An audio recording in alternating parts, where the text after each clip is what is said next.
पास एक छोटा सा गांव था और उस गांव के बिल्कुल किनारे उसी जंगल में एक बंदर रहता था। वो न तो शरारती था, न किसी को परेशान करता था। वो बस पेड़ों पर रहता, फल खाता और कभी-कभी चुपचाप गांव को दूर से देखता रहता। लेकिन गांव में दो आदमी ऐसे थे जिनके दिल में न दया थी न इंसानियत। उन्हें उस बंदर से नफरत थी। बिरे डराया, भगाया, लेकिन बंदर कभी किसी को नुकसान पहुंचाकर जवाब नहीं देता था। सालों पहले की बात है, उसी जंगल में एक कुत्ता बुरी तरह घायल पड़ा था। उसके पैर में एक बड़ा कांटा फंसा हुआ था और वो दर्द से तड़प रहा था।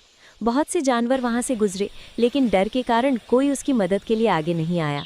तभी वो बंदर वहां पहुंचा। उसने बिना डरे, बिना सोचे धीरे धीरे उस कुत्ते के पास जाकर उसके पैर से कांटा निकाला, उसे पानी पिलाया और तब तक वहीं बैठा रहा जब तक कुत्ते का दर्द कम नहीं हो गया।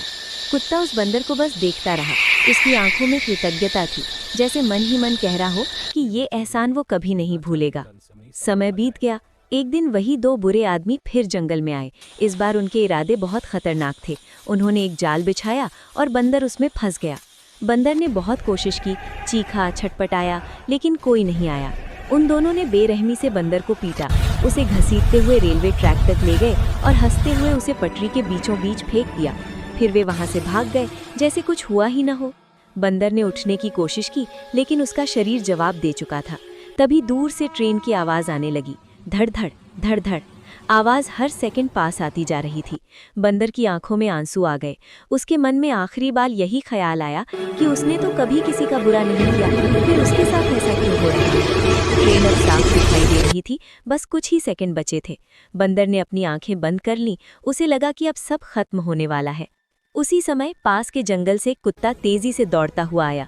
वो वही कुत्ता था जिसे सालों पहले बंदर ने बचाया था। जैसे ही उसकी नज़र रेलवे ट्रैक पर पड़ी, उसने ट्रेन को आते देखा और बंदर को पटरी पर पड़ा देखा। उसका दिल जोर जोर से धड़कने लगा। उसके दिमाग में सिर्फ एक ही बात गूंज रही थी, इस बंदर ने मेरी जान बचाई थी, अब मेरी बारी है। ट्रेन बहुत करीब आ चुकी थी। कुत्ता पूरी ताकत से दौड़ा। उसने अपने दांतों से बंदर की बाह पकड़ी और उसे खींचने लगा। एक पल के लिए लगा कि वो सफल नहीं होगा, लेकिन उसने हार नहीं मानी। अगले ही सेकंड पूरी ताकत लगाकर उसने बंदर को पटरी से बाहर खींच लिया। उसी पल तेज रफ्तार ट्रेन जोर की आवाज के साथ वहां से गुजर गई। हवा का तेज झोंका आया, पत्थर उड़े और फिर अचानक सब कुछ शांत हो गया। कुछ पल बाद बंदर ने धीरे धीरे अपनी आंखें खोली। वो जिंदा था। उसने सामने देखा तो वही कुत्ता हाँफ रहा था, थका हुआ था, लेकिन उसकी आंखों में सुकून था। बंदर ने कांपते हाथों से कुत्ते का सिर छुआ। दोनों की आंखों में आंसू थे, लेकिन ये आंसू डर के नहीं बल्कि जिंदगी के थे। उस दिन जंगल ने एक सच्चाई देखी, जो अच्छा करता है उसका अच्छा कभी न कभी